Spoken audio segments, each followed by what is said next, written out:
Penyakit stroke, penyakit kencing manis, darah tinggi. Kalau Anda sekarang mau sehat, saya pernah tulis itu ke 8 plus 3 plus B. Itu menyembuhkan penyakit mulai dari yang kolesterol, macam-macam lah.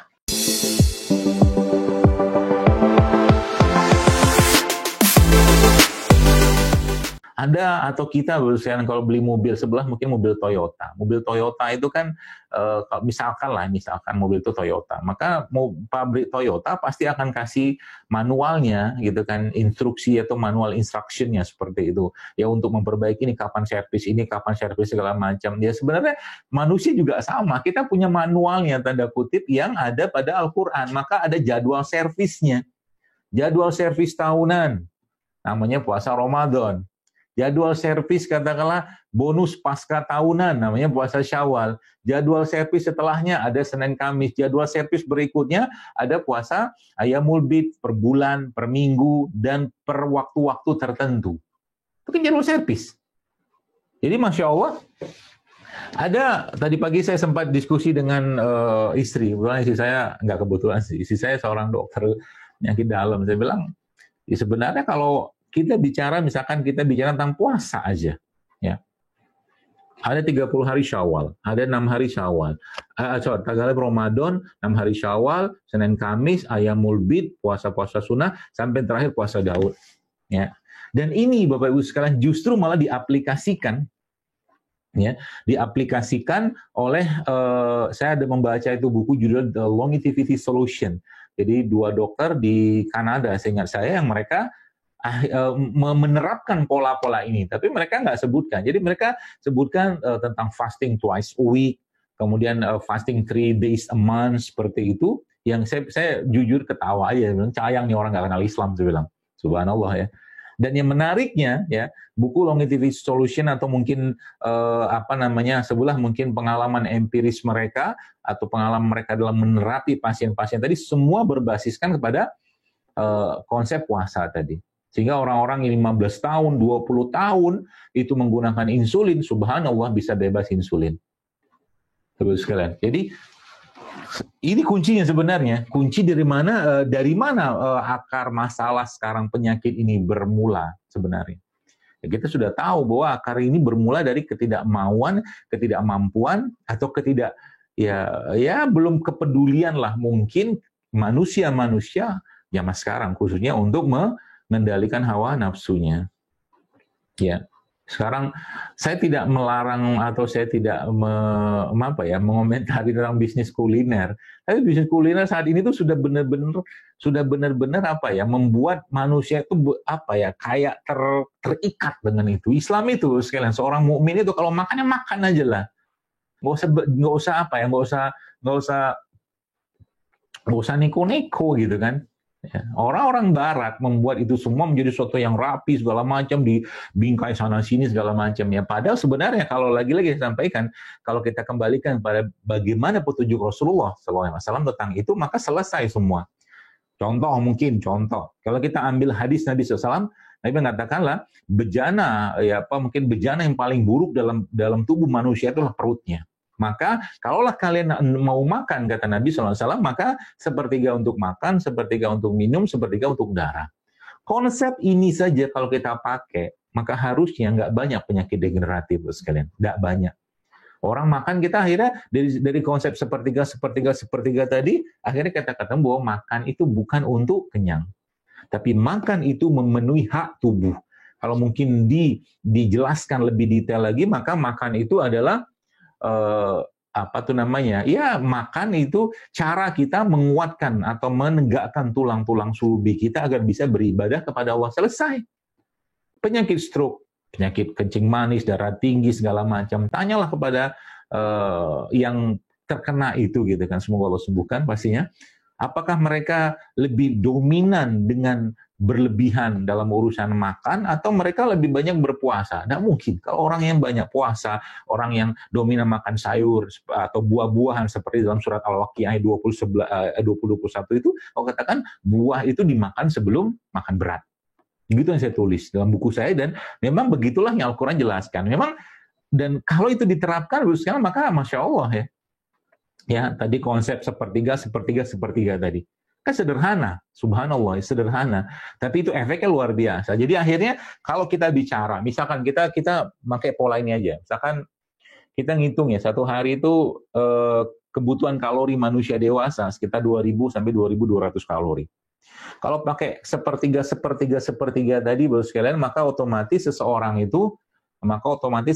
itu tidak akan terpenuhi terus ya, tidak akan terpenuhi terus-menerus kondisi kalorinya. Bagi saya itu bagus sebenarnya. Kenapa? Karena tetap kita lagi-lagi konsepnya itu makan itu bukan untuk kenyang, tapi makan itu untuk memenuhi hak tubuh. Ya, untuk memenuhi hak tubuh, sepertiga. Ya, jadi kalau itu dikerjakan, maka ibarat gini lah. Jadi kalau Bapak Ibu, saya kasih ilustrasi biar gampang ya. Jadi kalau Anda sekarang mau sehat, ya gitu loh, bahasa gitu ya. Kalau kita mau sehat, maka mulai sekarang biasakanlah untuk tidak kenyang, atau mulai sekarang makanlah dan jangan sampai kenyang. Ya, kalau kita makan tidak sampai kenyang, Bapak sekalian, otomatis tubuh kita masih diberikan kesempatan untuk mengolah makanan tadi. Ya, nah yang luar biasa itu zaman sekarang kan banyak orang yang makan yang kekenyangan, habis makan ngantuk, gitu loh. Habis makan ini, makan macam-macam lah gitu kan, dimakan itu akhirnya tubuhnya nggak bisa mengolah itu. Ya, ilustrasinya seperti apa kalau kita bicara tentang makanan tadi? Jadi gini, ini ilmu sederhana, tapi kalau Bapak Ibu pakai konsep ini, Masya Allah ya, itu ajib banget hasilnya. Ya, bukan bayangkan di Jepang itu ada kereta, ya kereta KRL lah seperti itu. Nah di depan pintu masuk kereta ini biasanya ada petugas pengatur penumpang, bahasa halusnya, tapi sebenarnya kerjaannya ngedorong penumpang untuk masuk terus dimasukin. Nah salah satu itu ilustrasinya begitu. Nah, apa maksudnya analogi tadi dengan tubuh manusia? Jadi keretanya itu, ya ibarat kata penumpangnya tadi itu glukosanya, ya, glukosanya. Petugasnya itu insulin, ya. Ini petugas, ini insulin. Nah sekarang penumpangnya udah banyak, petugasnya keletihan. Ya, penumpang udah kebanyakan, udah kepenuhan, petugasnya pun keletihan. Apa yang terjadi? Ya, petugas keletihan, jadi Anda bayangkan insulinnya yang kurang gitu kan, dalam dunia pengobatan modern ya, yang dibawa oleh Barat ya, pastinya di situ dikatakan bahwa ya kalau supaya glukosa ini bisa masuk ke dalam sel ya, tidak beredar di dalam darah, maka genjot pakai insulin. Nah, sedangkan ini si petugas tadi ibarat kata makan kudanya lah gitu kan. Kudanya ini Bos sekalian lagi letih gitu kan, dia mau istirahat, pecut lagi untuk ngedorong glukosa atau penumpang tadi masuk ke dalam sel. Apa yang terjadi? Yang terjadi adalah lama-lama petugasnya loyo. Nah, maka bahasa itu dipakai di dunia kedokteran ya, bahwa ternyata ketika bicara tentang diabetes, makan salah satu contoh saja. Tapi ini efeknya sebenarnya panjang. Itu subhanallah sekalian, ketika bicara diabetes itu, maka sebenarnya yang masalahnya bukan hanya sekedar glukosa yang berlebihan, tapi akhirnya glukosanya mungkin normal. Tapi masalahnya adalah sensitivitas insulinnya sudah bermasalah. Maka jawabannya apa? Jawabannya istirahatkan si petugasnya, penumpangnya dibatasin. Kalau itu dirangkum menjadi sebuah katakanlah call to action-nya gitu kan, maka kita akan paham bahwa itu sebenarnya jawabannya puasa. Maka Dr.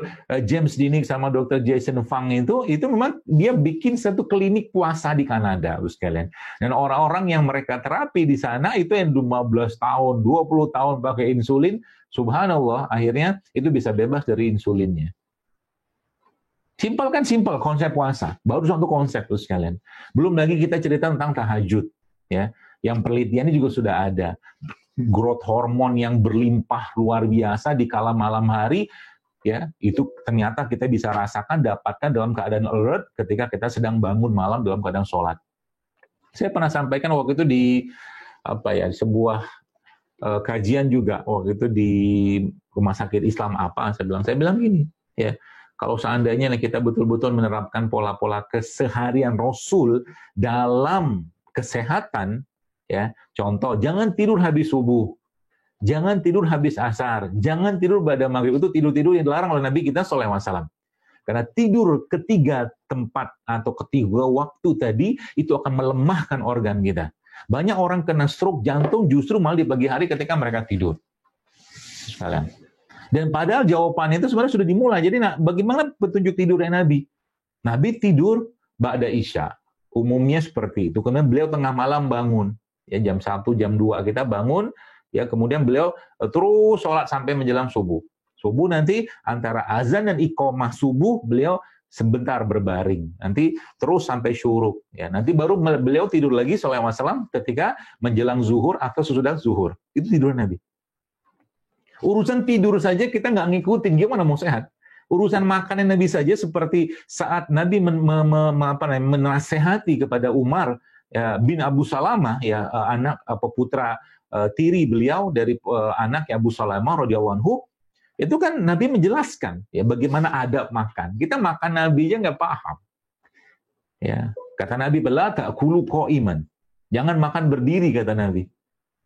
Ya, kenapa makan berdiri itu dilarang oleh Rasulullah SAW? Karena memang nggak ada penelitiannya atau penjelasan secara ilmiah. Tapi ada seorang dokter di Indonesia, dia seorang pakar otak. Dia katakan seorang itu ketika makan berdiri, Bapak sekalian, ketika seorang itu makan berdiri, itu apa yang terjadi? Yang terjadi ya justru malah tubuhnya dalam keadaan cemas atau alert, waspada. Karena makannya disuruhnya duduk. Duduk itu kan kita rehat, tenang gitu kan. Yang bekerjanya hormonnya berbeda dengan ketika seorang itu dalam keadaan berdiri. Subhanallah kan, baru makan saja sekalian. Jadi baru makan saja sudah banyak kekeliruan kita di situ. Ya, sudah banyak kekeliruan kita di situ. Makanya saya kadang-kadang ketika ya adalah mungkin sekali-sekali makan sama anak ya, keluarga gitu di rumah makan gitu kan, steak atau apalah gitu kan, saya kadang senyum aja gitu kan. Kenapa kita harus mementingkan, contohnya, kenapa kita harus mementingkan menggunakan pisau ya ketika makan steak itu, sehingga pisau itu dipegang di tangan kanan, garpu tangan kiri, tanpa sadar, secara nggak sadar mungkin dia akhirnya dia nusuk daging itu terus memasukkan ke dalam mulutnya dengan menggunakan tangan kiri. Masalah nggak? Masalah. Semua yang menyelisihi sunnah Nabi SAW pasti akan memunculkan perubahan perilaku. Ingat baik-baik. Ya, semua yang menyelisih sunnah baginda Nabi SAW itu pasti akan munculkan perubahan perilaku. Nggak percaya, Bapak Ibu kalau mau nyobain silakan, tapi jangan deh. Cobalah beberapa hari makan dengan tangan kiri, makan berdiri. Makan dengan tangan kiri, makanlah berdiri. Atau mungkin makanlah dengan tangan kanan dalam keadaan berdiri. Coba lihat, kita akan muncul seperti jiwa perasaan tergesa-gesa gitu kan, nggak tenang gitu. Ya, seperti itu. Jadi hal-hal seperti inilah sekalian yang hilang ya dalam keseharian umat Islam ya. Mungkin kalau boleh saya katakan ya memang nggak ada risetnya, tapi saya yakin di zaman para sahabat zaman dulu ya, dan mereka kalau katakanlah mau makan berlebihan juga bisa gitu, tapi mereka memilih untuk sederhana, sehingga penyakit-penyakit degeneratif itu ya, penyakit-penyakit degeneratif itu di zaman dulu sama di zaman sekarang kan, di sekarang melimpahnya luar biasa. Zaman dulu kan nggak ada kebanyakan wabah ya, penyakit-penyakit berhubungan dengan wabah. Jarang mereka di sana mati karena stroke, kencing manis, penyakit-penyakit yang diakibatkan oleh karena apa? Ketidakmauan atau ketidakmampuan seseorang untuk mengendalikan hawa nafsunya. Protokol kesehatan umat ini sudah sangat lengkap. Ya, protokol kesehatan umat Islam ya khususnya itu sudah sangat lengkap, tinggal ikutin saja. Protokol bulanan misalkan. Lihat, protokol bulanan dan mingguan. Saya pernah tulis itu ke 8 plus 3 plus B. 8-nya apa? 8-nya 2 kali 4. Senin Kamis dikali 4, 8. 3-nya apa? Ayamul bid. Ya, 3-nya ayamul bid. Puasa 13, 14, 15. B-nya apa? Berbekam. Ya, jadi kemarin saya sempat kita bikin Zoom webinar dengan teman-teman dokter ya di beberapa tempat Jakarta, Medan, semua segala macam, dan beberapa tuh peliti-peliti tentang hijama atau bekam itu, masya Allah, tabarakallah sekalian, dahsyatnya kerja bekam itu, ya dahsyatnya kerja bekam. Ya, jadi ada salah satu sahabat saya juga itu dia yang meliti tentang bekam, dia katakan bekam itu tanda kutip seperti mesin cuci darah, dia bilang kerjanya. Bukan cuma sekedar mengeluarkan darah doang. Ya, jadi makanya ada itu Nabi kan, ada sabda Nabi SAW yang mana Nabi SAW memberikan nasihat kepada Abu Hurairah radhiyallahu anhu. Yang Nabi katakan, salah satu pesan Nabi kepada Abu Hurairah saat itu adalah berpuasa 3 hari dalam sebulan, 13, 14, 15. Lalu ada hadis yang lain yang hasan yang menyebutkan bahwa Nabi menyebutkan bahwa berbekam pada tanggal 17, pada tanggal 19, dan pada tanggal 21 itu menyembuhkan penyakit, kata Nabi Shallallahu Alaihi Wasallam. Protokol.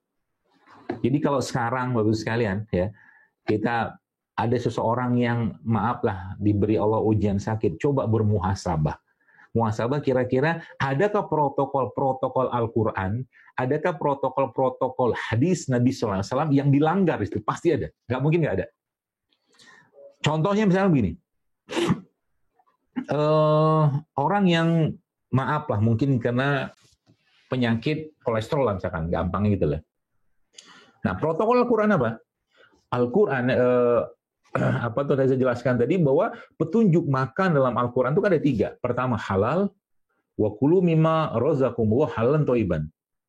Wa kulu wasrobu wala. Jadi 3, ada halal, thayyib, dan tidak berlebihan. Maka kalau kita bicara tentang orang kolesterol, mungkin yang dimakan halal, insya Allah misalkan, yang dimakan sama dia thayyib, tapi bisa jadi berlebihan. Atau mungkin juga halal tapi tidak thayyib dan berlebihan. Itu langgar protokol. Jadi kalau ibarat kata kita bikin cat gitu kan, cat pelanggaran dalam urusan makan yang dimakan oleh seseorang, nggak ketemu tuh. Sehingga nanti ketemu apa? Oh, ini pelanggarannya ada pada israf, berlebihan. Gitu loh. Contoh mungkin kayak sekarang. Saya ada kemarin sempat salah satu ya rekan buzzer baiknya, bukan buzzer, tapi ibu yang ngumpulin postingan saya di Instagram itu dia posting ngirim pesan ke saya, nih dok, masya Allah dok, ada orang yang sudah 8 tahun belum punya anak. Dia akhirnya menerapkan pola-pola yang saya share ini ya, sebuah mungkin pola JSR kan, jurus ya rame-rame gitu kan. Itu subhanallah sekalian, ternyata dia Allah kasih hamil. Ya, bukan karena saya, tapi memang Allah berkehendak dia hamil sekalian. Apa yang dikerjakan? Simpel sebenarnya. Kalau saya tanya sama dia, ini kira-kira apa sih dimakan sama orang ini? Wanita-wanita yang tiap hari ngebakso, mie ayam. Jangan berharap katakanlah isi perutnya baik Bapak sekalian. Kita bicara peradaban ke depan, ya. Kita bicara peradaban ke depan dan universitas menjadi salah satu punggawanya. Kita nggak bisa berharap terlalu banyak loh akan muncul generasi-generasi yang sehat. Ya, kalau seandainya dimakan itu masih makanan-makanan yang cuma sekedar memuaskan lidah mereka. Ya, maka kemarin di pondoknya anak saya itu waktu mereka masuk itu kan dengan kondisi kayak seperti sekarang, saya kasih protokol ini yang dimakan apa bla bla bla bla bla bla gitu. Ya, protokol kan gampang ngaturnya. Ya. Alhamdulillah sejauh ini ya masih aman-aman saja seperti itu. Jadi ya sekarang ya bicara tentang penyakit tadi. Jadi penyakit dasarnya nanti kalau kita bicara penyakit degeneratif itu, maka ujung-ujungnya nanti kembali ke masalah di dalam kolbu. Ya. Penyakit kolbu itu ada. Sebagaimana raga punya penyakit, maka kolbu pun ada penyakit. Ya. Penyakit kolbu itu ada berapa? Ulama-ulama menyebutkan bahwa penyakit kolbu itu ada 2. Kalau nggak syubhat, syahwat. Syubhat, syahwat. Bagi Anda, bagi seseorang ya, ini apa ya? Kita mungkin bicara tentang emosi saja. Ya. Dalam dunia pengobatan timur ya, itu mereka menyebutkan bahwa 90% penyakit-penyakit fisik itu diakibatkan karena penyakit hati. 90%. Jadi berhati-hatilah dengan marahnya kita. Berhati-hatilah dengan bencinya kita. Berhati-hatilah dengan dendamnya kita. Berhati-hatilah dengan semua emosi-emosi yang berlebihan yang dirasakan oleh seseorang yang akhirnya membuat dia nggak bisa move on, nggak bisa move up. Ya, jadi Nabi SAW memberikan contoh, mungkin kita bicara tentang marah saja. La taghdab, kata Nabi, walakal jannah. Jangan marah, engkau akan masuk surga. Ternyata, ya, menurut beberapa ilmuwan itu ternyata orang yang marah saja, wah gitu ya, 2 menit saja itu bisa menurunkan sistem imun dia sampai 5 jam ke depan. Subhanallah kan. Jadi hati-hati dengan marah. Ya. Apakah Nabi kita SAW pernah marah? Pernah, tapi marahnya beliau urusan agama. Kadang-kadang saya lihat gitu kan, subhanallah zaman sekarang ini ya, urusan remeh-temeh saja sudah marahnya luar biasa. Ya, bahkan bisa berantem ya, gara-gara perbedaan. Bukan kemarin saya dapatkan info dari seorang ustadz juga gitu, ada satu masjid berkelahi coba dalam masjid, subhanallah, gara-gara perbedaan pandangan. Apa aja begitu? Nah, akhirnya apa? Pesan agamanya nggak tersampaikan karena delivery-nya, cara membawakannya nggak dapat. Ya, seperti itulah. Jadi subhanallah Bapak sekalian, jadi semakin ya saya katakan semakin kita mendalami ilmu ini ya, ilmu kesehatan ini, maka sebenarnya lagi-lagi banyak penyakit-penyakit atau hal-hal yang kita bisa selesaikan.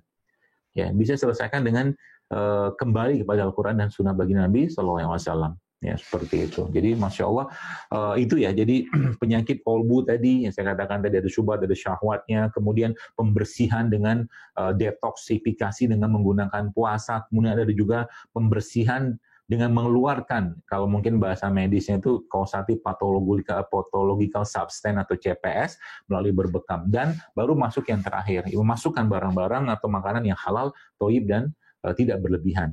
Ya, kalau itu dikerjakan protokol, insya Allah selesai. Banyak masalah selesai. Dan dia itu ya, dia berhubungan satu dengan yang lainnya. Ya. Nah, kalau kita bicara thayyib tadi atau makanan-makanan yang baik tadi, maka Al-Qur'an memberikan pedoman-pedoman. Jadi kalau kayak sekarang gitu kan, bagaimana cara kita tetap sehat dan bugar dan tetap fit gitu kan. Nah, kalau bahasa saya gampang aja. Apa gampangnya? Udah makan aja apa yang dimakan atau yang Allah siapkan di surga nanti. Nah, gitu. Ada apa emang di surga? Di surga ada madu. Ya kan? Di surga ada madu, di surga ada susu, tapi bukan susu kemasan. Di surga ada jahe, di surga ada khamar, lisyaribin yang tidak memabukkan. Masya Allah kan? Gitu. Jadi hal-hal seperti itu yang kita tinggal pelajari saja. Ya, termasuk juga bagaimana Maryam ya. Maryam itu setiap hari kan subhanallah ya, beliau mendapatkan rezeki dari Allah berupa buah-buahan yang buah-buahan tadi tidak ada musim yang ada, tapi Allah kasih kepada Maryam. Nah, itu sebabnya kalau kita bicara tentang cara mudah menjaga kesehatan ini ya, sesuai dengan petunjuk Al-Quran dan hadis Nabi SAW, maka surat Abasa itu bisa jadi pedomannya. Surat Abasa bisa jadi pedomannya. Jadi kalau kita bagi piring kita tuh menjadi 3 porsi bagian, maka 4/6-nya adalah sayur dan buah-buahan, 1/6-nya adalah biji-bijian, dan 1/6-nya adalah 1/6-nya adalah protein. Ya, seperti itu. Jadi 4/6 sayur dan buah-buahan. Jadi kita tidak bukan kita nggak makan karbo, kita tetap makan karbo, tenang aja. Ada orang, tadi kemarin saya sempat webinar juga dengan salah satu duta besar lah, dengan kumpulan kelompok pengajian di tempat itu gitu kan. Terus dia bilang, saya sekarang sudah mulai vegetarian. Saya bilang, maaf Pak Dubes, ya Islam tidak mengajarkan vegetarian karena Rasul kita makan daging, saya bilang.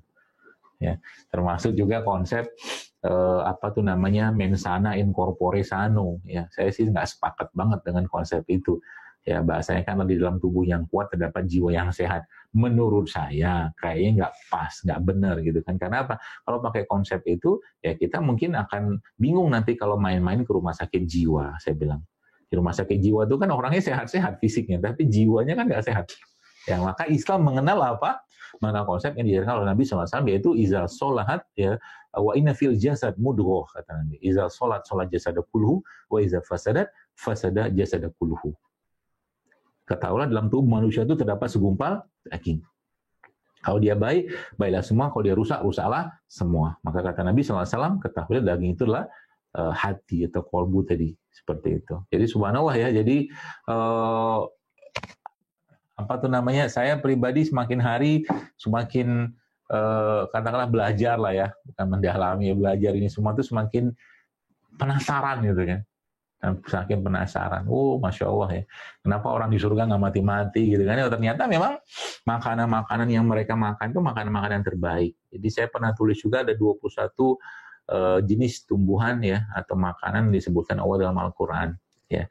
Ada salah satunya ada pisang ya, ada biji-bijian, bahkan biji-bijian ini banyak sekali disebut dalam Al-Quran, biji-bijian ya, tentang biji-bijian, termasuk dalam buku yang dikarang oleh Dr. Nadia Toyaroh ini juga menjelaskan tentang mukjizat dan buku pintar sains dalam Al-Quran itu kita semakin paham. Dan termasuk ya ada pernah, tapi nggak tahu saya ada penelitian atau tidak, tapi beberapa yang menyebutkan bahwa ketika Nabi Yakub kan buta. Nabi Yakub itu buta, jadi ulama-ulama menyebutkan butanya Nabi Yakub itu karena apa? Karena kesedihan. Di kesedihan itu bisa membuat mata itu buta, waliya'udzubillah. Jadi jangan berlebihan. Ini kata Allah dan Rasulullah SAW sudah berpesan tentang itu. Jangan berlebihan dalam segala sesuatu. Mencintai, membenci itu secukupnya saja. Ya, jadi Nabi Yakub itu kan akhirnya kan dikisahkan bahwa beliau alaihissalam diberikan jubahnya Nabi Yusuf. Diberikan jubahnya Nabi Yusuf, yang kemudian Nabi Yusuf memerintahkan kepada seorang untuk mengusapkan jubah tadi kepada wajahnya Nabi Yakub. Dan subhanallah, ya akhirnya dengan izin Allah Nabi Yakub bisa sembuh dan bisa melihat kembali. Beberapa ulama atau ilmuwan menyebutkan bahwa ternyata itu keringat yang Nabi Yusuf itu menjadi salah satu wasilahnya sembuh dari Nabi Yakub. Mekanisme seperti apa saya belum baca detail, tapi itu beberapa pandangan para ilmuwan dan ulama tentang itu. Ya subhanallah ya. Itu sekalian. Jadi beberapa konsep-konsep ini sebenarnya sudah saya jelaskan juga di YouTube dan Instagram juga ya, termasuk bagaimana mendidik ya atau menjadikan hati kita sebagai panglimanya kita. Ya, dan hati itu punya makanan ya. Kolbu kita, ruh kita, ya, jiwa kita itu punya makanan sebagaimana raga itu memerlukan makanan. Sehingga nanti pada suatu hari kelak sebenarnya yang kita butuhkan lagi bukan cuma cerita tentang makan sehat, minum sehat, bukan. Tapi bagaimana hari itu kita bisa bersedekah, bagaimana hari itu kita bisa membantu orang lain, bagaimana hari itu kita bisa bersilaturahim, bagaimana hari itu kita bisa berbuat baik pada orang lain, itulah makanan buat jiwa atau hati kita. Makanya panglimanya tadi, sekarang panglimanya diri kita itu berupa hati tadi itu, ya dia sebenarnya nggak perlu banyak-banyak makan. Nggak perlu banyak-banyak makan. Karena makanannya dia justru malah lebih banyak atau lebih baik tidak banyak makan, atau bahkan puasa atau melaparkan diri jauh lebih baik. Ya, makanya kalau kita bicara tentang puasa, bicara tentang bagaimana melaparkan diri tadi kan subhanallah, semua amal-amal ibadah dalam Islam itu pahalanya 10 kali lipat sampai 700 kali lipat pahalanya. Tapi puasa itu memang disendiriin sama Allah, bahkan Allah mengatakan bahwa puasa itu untukku. Jadi orang yang mau menawan hawa nafsunya itu di sisi Allah itu luar biasa ya pahalanya. Ya begitu. Jadi kalau kayak sekarang yang sudah mungkin senior gitu kan, yang sudah umur mungkin 50-60 tahun, saatnya mengurangi makan. Ya, mengurangi makan, perbanyak puasa. Makan tidak usah sering-sering, tapi cukup bisa jadi mungkin sekali sehari udah cukup ya. Sisanya nanti cemilan-cemilan yang sehat. Yang masih muda-muda mungkin pesan saya, makanlah yang sehat ya. Jangan rusak atau jangan wariskan gen yang rusak dalam diri Anda ya, terutama yang belum menikah mungkin, yang nanti akhirnya ketika bertemu dengan calon istri atau suaminya, gen yang tidak sehat tadi saling bertemu dan menghasilkan keturunan atau anak-anak keturunan atau peradaban yang akhirnya lemah juga gennya. Bukan hanya lemah gennya juga, iman juga lemah. Kenapa iman bisa lemah? Karena memang banyak makan, banyak bicara yang tidak bermanfaat, bergaul dengan yang tidak bermanfaat, itu akan melemahkan iman seseorang. Jadi mari jaga umat Islam itu sekalian. Ya. Dan kita punya peluang untuk itu, bahkan sering saya sampaikan bahwa kalau kita kembali kepada apa yang Allah ciptakan di negeri kita ini, Masya Allah, luar biasa. Terlalu banyak Bapak sekalian, ya terlalu banyak yang Allah ciptakan yang semua bermanfaat. Ya tadi pagi sempat saya baca kemarin kalau salah tentang duanya aja. ya. Apa itu namanya, kunyit, ya. Kunyit dan jahe. Ya ini saya nyebutnya raja herbal gitu kan, raja rimpang itu kan, kunyit sama jahe ini. Subhanallah sekarang. Banyak sekali ya, saya pribadi pengalaman saya gitu kan, banyak case-case ya yang konsul ke saya itu, dan mereka menyatakan setelah memang konsumsi 2 nih aja, ada tambahan lagi sedikit ini katanya, kunyit, jahe sama serai itu ternyata tubuhnya seperti teriset kembali, mulai dari yang susah hamil, mulai dari yang kolesterol, macam-macam lah, terlalu banyak. Ya, inilah khazanah Allah ya. Inilah ciptaan Allah yang Allah ciptakan di negeri ini. Ya, kita tahu bahwa di zaman dulu ya, rempah-rempah dan rimpang-rimpang ini bukan harganya jauh lebih mahal dari emas. Nah, tapi kita sekarang nggak kenal dengan mereka. Ya, kita nggak kenal dengan mereka. Ya, ketika kita jauh dari apa yang Allah ciptakan, maka sebenarnya kita juga jauh dari pertolongan Allah. Ya. Dunia pengobatan barat zaman saat ini, Bro sekalian, tidak boleh saya katakan tidak banyak memberikan solusi. Jujur aja lah. Saya pernah bilang ke beberapa teman-teman dokter, coba kencing manis nggak selesai, masa minum obat seumur hidup? Darah tinggi nggak selesai, autoimun nggak selesai. Saya bukan menafikan teknologi, bukan, tapi saya katakan banyak yang justru malah terjebak dalam lingkaran pengobatan, nggak selesai gitu loh. Mungkin di situ ada baiknya, tapi kita perlu tahu juga di situ juga banyak masalahnya gitu kan. Mulai dari penggunaan antibiotik, obat-obatan segala macam. Apa susahnya orang batuk pilek bikin katakanlah rempah-rempah, rimbang-rimbang, selesai juga kok. Ekspektoran ada di situ. Ini juga bisa ekspektoran, ya. Kalau kita bicara mukolitik juga di jeruk nipis juga bisa berperan sebagai mukolitik, setahu saya. Seperti itu kan, Masya Allah sekarang. Jadi bicara ini misalkan bawang putih ya, subhanallah, salah satu pengencer darah yang paling baik gitu kan. Maka kata-kata Hippocrates ya, atau Hippocrates yang digembar-gemborkan di dunia pengobatan barat itu sendiri mereka nggak pakai. Kata dia apa? Let the food be your medicine and medicine as your food, dia bilang. Ya, jadikan makanan sebagai obat, dan obat sebagai makanan. Itu sebabnya ada seorang dokter di Jordan, namanya Dr. Jamil Al-Qudsi. Ya, subhanallah ya, beliau ini dokter jantung atau penyakit jantung, ingat saya. Akhirnya beliau sekarang mengembangkan nutrisi keseimbangan nutrisi dalam Al-Quran itu dijelaskan, gitu kan.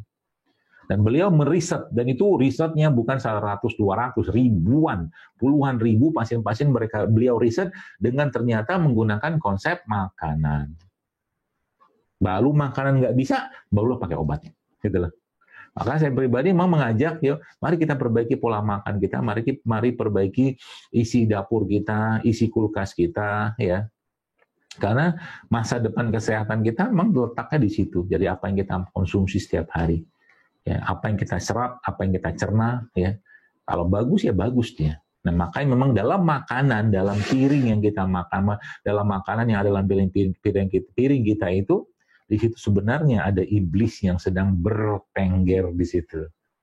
Al-Quran yang bilang, "Wakulu wasrubu wa la tusrifu wa la tatibuh tuwati syaitan," kata Allah. Jadi ayat itu lanjutannya ada syaitan di situ. Ya tidak heran ya. Saya katakan tadi ya, banyak masalah itu gara-gara ya tadi ya dikomporin terus sama makhluk-makhluk itu. Ya. Jadi yang di Al-Azhar kan banyak tuh yang jualan. Nah, nanti mungkin bisa di-setting gitu. Para dosen, para sivitas akademi, jadi set up untuk makan yang sehat gitu. Siapa tahu ya. Karena kemarin saya sempat di mana tuh ya saya nggak bisa mengubah semua, tapi saya pelan-pelan saya ngubah yang bisa saya ubah. Ya, di penerbit yang menerbitkan buku saya itu sekarang ketika mereka rapat ya lagi meeting itu snacknya udah berubah. Kantin mereka juga sudah berubah isinya. Gitu loh.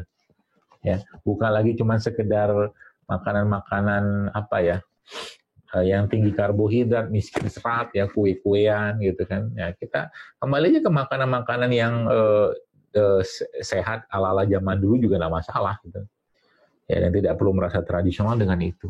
Ya, karena efek jangka panjangnya itu akan sangat luar biasa. Saya kira mungkin begitu, Bu sekalian.